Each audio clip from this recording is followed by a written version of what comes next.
What is up, you guys? It is your boy John here from PumaPlow. Welcome back to another Gold Crest by Stevie here on the PC. Do appreciate you guys clicking on the video. How's it going? And welcome. And first thing we're going to talk about in this video, guys, right off the top, is make sure, please and thank you, please, thank you, that your notifications are turned on YouTube here, boys. It is a little bell button next to the subscribe button, I believe. If you guys would click that on, I would greatly appreciate it. And you can do the same over on twitch.tv/PumaPlow as well, if you want to know when I go live over on Twitch. Alright, another thing I want to talk about, by the way, real fast in this video, is the 24-hour stream coming up on October 7th, 9 a.m. Central to 9 a.m. Central on the 8th. Oh, that's like 24 hours. What did I sign myself up for? Goodness, we will be playing lots of games, lots of Farm Sim, some PUBG, Minecraft, American Truck Sim, kind of the usual games, but probably no Xbox games, which I haven't played Xbox on a stream or on a video for quite some time anyway, so that wouldn't be a usual game at this point. So there's that. There is that.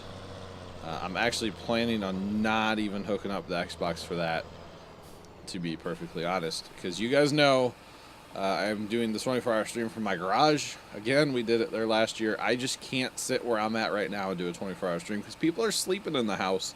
So if I go out to the garage, it just works better. Have a little more room out there, be able to have my boy Casey over. Probably Zach will make an appearance, and you never know who else might drop by. Maybe my sister, my brother-in-law, something like that. So should be a good time. Hope you guys all tune in for that. October 7th at 9 a.m. Central.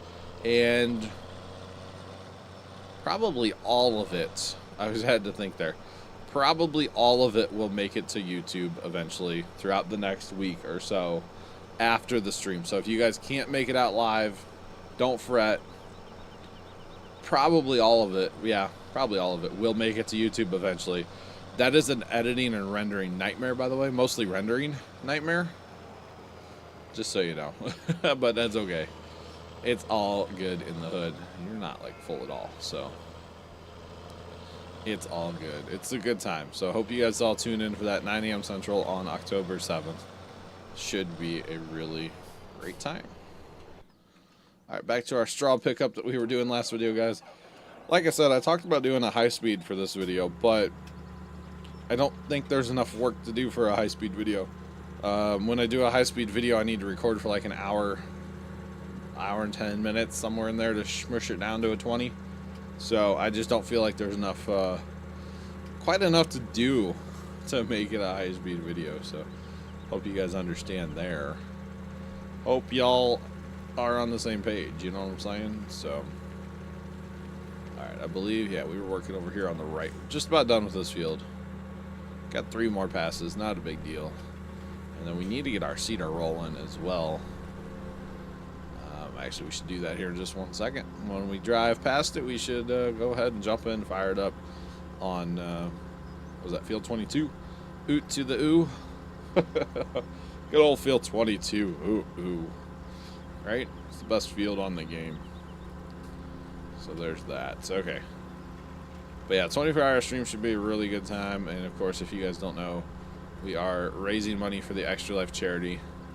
So if you guys are interested, please, there's a link in the description of this and every video I upload to YouTube, and it'll take you to Extra Life. Goal is 10. Wow, words are hard. The goal this year is $10,000, and as of recording this video, we're just over halfway there, which is really awesome. So make sure you guys, if you can, if you want to, make sure you guys are donating. Please and thank you. I greatly appreciate it. When you donate to the Extra Life website, I don't see the money. I don't touch the money.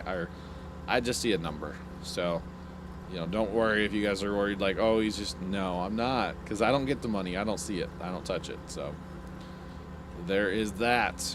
Okay. Whoa, hello. That is a big old pile. I almost called it hay. I almost called it hay. It's not hay, it's straw. There's a difference, guys. There is a difference. Alright, we were planting soybeans, it looks like. I honestly forgot what we were planting, so, you know, just whatever the planter's on, that's what I'm going to plant, right? Sounds pretty good to me. Like I was saying in the rattlesnake video, I think the one that comes out tomorrow. Yeah, the one, or no, yesterday. Came out yesterday. It's been a minute since I've played these maps and had to record and stuff because of Dad's surgery. Which, by the way, he's coming through that just fine and dandy, and he's all happy. He actually, tell you what, he's not happy at all. He's not happy at all. For one very specific reason. He wants to go back to work. He wants to go back to work and sit at his desk for an hour or two. Most likely, there's no such thing as an hour. It would probably be 2 to 3 hours the first time he goes in to try to get caught back up, basically. Because when he's away from his job, nobody else really does his work. They do what they have to get by, but they don't do his job, like, entirely. So when he gets back at his desk, you can't even see it. It's just paperwork. Now, it looks pretty bad normally, but shots fired at Dad. Heart you, Dad. But his desk is pretty, I mean, I know where I get it from, okay? My desk is kind of junky and messy right now. The good thing about my desk, by the way, off on a little tangent here, is I don't have a lot of free space to, like, put stuff. You know, my actual desk is only 2 feet deep, I want to say. Yeah, probably about 2 feet deep, front to back, and about 4 feet long. That's the actual size of my desk. Okay, it's tiny. This desk my grandpa built, the grandpa that I never got to meet because he passed away like 40, probably close to 50 years ago now. He actually passed away right before my parents got married. So, like 5 months or something before my parents got married, my grandpa passed. My mom's dad. And he built this desk for himself way back in the day, and it got passed around through the family, and it got to the point where nobody wanted it. And it sat in our garage, actually, here at the house for a while, and then one time we were cleaning up in the garage, and we're like, man, we don't need this desk. We didn't want to get rid of it, because it was Grandpa's. He built it. You know, we don't really have anything else that was Grandpa's anyway. Because, like I said, he passed away so long ago that it's kind of hard to have anything that was his, you know. So, I'm very nostalgic when it comes to, like, family stuff like that. Like, there's a lot of stuff of my dad's, like, you know, Grandpa at the farm, that I'm very nostalgic about. And I'm like, you are not getting rid of any of his stuff, because I looked up to that man a lot.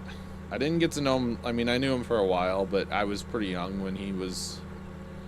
You know, like, he quit farming in 94 was really his last year. He did a little bit of farming in 95. But once we had the 95 flood, he was done. I was born in 87.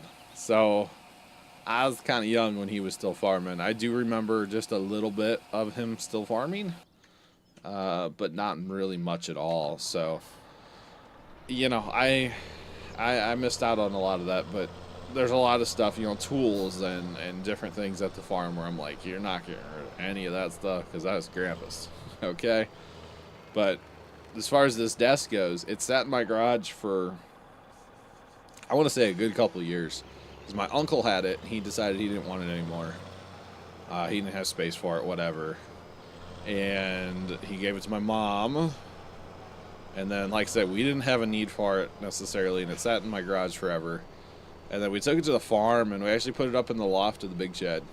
Because it was like, we don't know what to do with it. We're not going to get rid of it, but we need somewhere to go with it. So let's put it in the loft of the shed. So that's exactly what we did. Exactly where it's at for another couple of years, probably. Got covered in the good old farm dirt, you know. We get a lot of sand down there that blows in that building, especially in the winter. So, I mean, it sat up in the loft of the shed for years. And I guess, actually, what happened was when Grandpa was building this desk, he never got done with it, quote-unquote, because all the drawer pulls were in the drawers. Like, he never put the drawer pulls on. So, when we started PumaPlow, and I'm like, man, I kind of wish I had some, you know, like a desk in my room here at home. I never had a desk in my room. I'm like... that desk would be perfect. It's small enough where it'll fit in my room. I can make a little, you know, I don't have a huge room here. So I'm like, it's small enough where it'll fit, but it's big enough where it'll have some function for me. And well, it's my desk, and I have had it for years now. I've moved it around in my room a couple times, actually. Come on, truck. Helps if you actually hit enter to start the truck, right? I've actually moved it around. It's in its second location in my room. And it's in a corner now, kind of, but I've actually built a desk extension. So me saying earlier that it's 2 foot deep and only 4 foot long is kind of a lie. Kind of a lie, because you guys know I have 6 monitors and 2 computers and, you know, mixer and all this stuff. Well, the main part of the desk is only, you know, 2 foot deep and 4 foot long. But I built a desk extension, and it's actually not too big. I think it's 16 inches, basically from left to right. And then, because my desk is not in the corner, but the desk extension is the corner, okay? So, what I mean by that is, like, my desk is, say, 16 inches from the corner, but that space is taken up by my extension. And then the extension is probably 4 feet. No, I guess it's about 3 feet, 4 feet, something total from the corner out. So when I look to my left, my like hard left while I'm streaming, I'm looking at a monitor. It's sitting directly to my left because the extension kind of comes out like that. So eventually I would like kind of a U-shaped desk is what I would really like, you know. That'd be nice. So, but yeah, I have a lot of stuff. I guess the point of my whole story about my desk, and I don't know why I'm talking about my desk so much, but the whole point is that I have so much stuff like crammed in tight like I do. I mean, without having these monitors up above, I've got 2 monitors up above my monitors. If I didn't have that, it would be a nightmare. I mean, I just simply couldn't have as many monitors as I have now. And I like having all my monitors. I know I don't need them. I know there's people that stream with, you know, just a laptop, no monitors at all, no extra monitors. I understand that. That's not for me. That's just not for me. So, there's that. And you know, especially with the 2 top monitors, like I had my 3 main monitors and my like left monitor, I call it. I had those before. And then as far as the 2 top monitors, I was given those. My oldest brother that lives here, first time, long time from Twitch chat, he was upgrading monitors. He decided to go from 2 23s. I believe he went to 3 23s. He didn't go any bigger. He just went to 3 because he does a lot of stuff on computers, and I've been preaching to him for a while, like, dude, more monitors, more monitors, more monitors. You're more efficient when you have more monitors. If you don't have to open and close windows all the time, or like maximize, minimize, whatever, if you don't have to do that, you're a lot more efficient. You know, you can have an email pulled up on one monitor, and maybe you're putting that information in from an email into something else, or you're looking at something else to make up an email. It's like, it's more efficient to have multiple monitors. And he does a lot of stuff with genealogy, like family history stuff. And so he'll be looking at like these church records from Germany from way back in the day. And, you know, it works great if he can just leave it pulled up on one monitor and then, you know, get his other programs open on other monitors and do other stuff. So that's a lot of what he does. He scans a ton of old photos way back in the day of the family. He does a ton of that stuff. Basically anything he can get his hands on, he'll scan and digitize, and that way it's preserved forever. You know, it's really cool if you can preserve it forever. And all his stuff is backed up through like one of those websites where you pay to back stuff up, you know. So plus I think he uses, he's got external hard drives too. Like, he actually lost a lot of stuff back in the day. He had a hard drive blow up on him, and he lost, like, I don't want to say everything, but he lost a lot of stuff. So, a bit of an issue there for him, but I believe he's taking the whole backup thing a little more serious since he lost a bunch of information back in the day. And, pays for one of those services to back up all your data, which you can't back up videos to, which I understand because video's way too much data. Way too much data, so for all his scanned photos and all his information, church records, all that good stuff, he has it all backed up. So it's actually kind of cool. He has a picture, that one picture is all we have, of the very first person with my last name that came to America from Germany. Our quote immigrant. He well, like with my last name. Obviously there's multiple immigrants I'm related to, but the guy with our last name, the very first one, we have a picture of him. It's really cool. It is really cool to be able to, like, hey, that's the guy that came over and started all this, you know? That's the guy that took a huge risk and moved to America and started all this. Like, that's so cool. And we're talking like 1800s, of course. So, a long time ago. A long time ago. And actually, he just got his hands on a photo of another one of our immigrants that we're related to. I forget the relation at this point, but we are related to this guy. He actually has a photo of him from his mid-20s when he was still living in Germany. The photo was taken in Germany and brought over here by maybe him or somebody. How cool is that? Like, it's an original photo. We're talking like 18...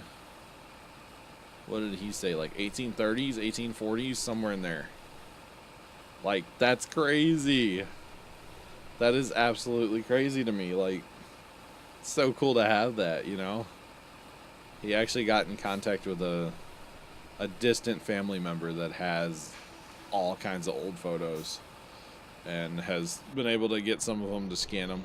So, very, very cool to be able to see that kind of stuff, you know? So, and it's actually, before he had that picture, he wasn't really sure what the guy looked like. There were some other old photos with a guy we could never place. And finally, it's like, that's him. That's him in those other photos with his kids, and that's him. Like, it's so crazy to have those, you know, those pictures and stuff now. Like, it's insane. It is just insane to be able to, like, look back and be like, that's our guy. I'm related to him directly. Like, wow. Just saying. There's something crazy about that, honestly, guys. There really is. The whole genealogy thing is very fascinating to me. He can rattle off names and dates like it's nothing, and a lot of times, you know, I listen, but doesn't mean I absorb it, if that makes sense. Like, I hear what he's saying, but it's like, you're saying names and dates of people I've never heard of, because, like I said, we're talking like 1800s, so yeah, there is that. I'd have to figure out how many, like, great-grandpa is that guy to me. I'd have to figure that out sometime. It has to be a bunch, right? Has to be at least a few. It's like, I know who my grandpa was. I knew him. I never knew my great-grandpa. Then there was another great, and another great, and then our immigrant, or something like that. It's crazy. It is just crazy. And actually, when we had our reunion, our family reunion a while back, there were some people from Nebraska, because we're related to a bunch of people in Nebraska. Basically, way back in the day, our immigrant had a bunch of kids, had a couple sons. Obviously, one of them is our descendant, and one of them moved to Nebraska and started a pretty big family out there. And of course, that family has grown over the years. So it was kind of crazy because one of the Nebraskas had never been to our town before. And they came to the reunion and they're like, okay, so which one is my descendant? We like stood at his grave and we're like, we're all related to him. Because he's buried in my town. Like, that's another thing that's like crazy but kind of cool, you know? Like, I could take you to the grave of my, you know, first immigrant. I don't know how many people get to say that. I don't know. Is that a common thing? I don't know. I don't know. Why am I talking about all this? I'm not sure. Something to talk about. It was interesting to me. Yeah. That was kind of just like a big, it's a whole thing. Sometimes I get just talking, you know? It happens, right, guys? Where are we going to sell this barley at, by the way? Barley. How we just don't sell it right now because none of the prices are great. Where's it? Maybe we'll run a load. What do you guys say? We run one load real fast. We have time to run one. Let's run a load. Just one though. Say refill, please. Got to fill me up, Buttercup, or something. But yeah, I don't know. Let me know in the comments. Do you guys know where your immigrant is buried? Like your first one that came over? It's such a fascinating thing to me. So, and actually, wait, why'd you stop filming, bro? Trigger got too far away or something. He's actually buried there with 2 of his wives, by the way. He had a total of 3 wives, but disease and childbirth was very, very bad back then. I mean, women died constantly during childbirth back then, so it was not uncommon to have a guy with multiple wives. And actually, his brother, our immigrant's like brother, oh god, I believe he had 4 wives. So, yeah, it's like it was very, very common back then to have multiple wives throughout your lifetime. So, I mean, it's not like the men lived that long either. Let's just be real, but the women definitely did not. So, it happened. It definitely happened back then quite often, and luckily it doesn't happen nearly as much now. Don't get me wrong, it can definitely still happen, but not nearly as much. Alright, so we will, before next time, guys, we'll probably get the next harvest ready. Looks like we might need to sell some wool pallets off here as well as over on Rattlesnake. It's kind of weird how that works, but maybe we'll take a look into doing that next time. And just lots of harvesting. Lots of harvesting to come on this map, because that's kind of what we're doing right now. We do need to work on that grass again. Maybe I'll get that fertilized up, or maybe we'll fertilize it and mow it next time. I don't know. We will see. But I will finish up picking up the straw, because y'all don't need to see that. That's just kind of boring. So there's that. Escape. Turn the highlighter off. So yeah, you guys don't need to see me picking up straw for the next, like, hour. Not even hour. It's not going to take me that long. It'll be a little while, but it won't be that bad. And we'll jump back in next week, guys, with some more stuff. So until then, I'm going to sell this load of canola and not canola. I'll sell this load of barley. And I'm going to say I do appreciate you guys watching another, what's this thing called? Gold Crest by Mr. Stevie. If you guys wouldn't mind hitting that like button for more. Subscribe if you have not already done so. And as always, thank you guys so much for watching. Have a great rest of your day. And toodles!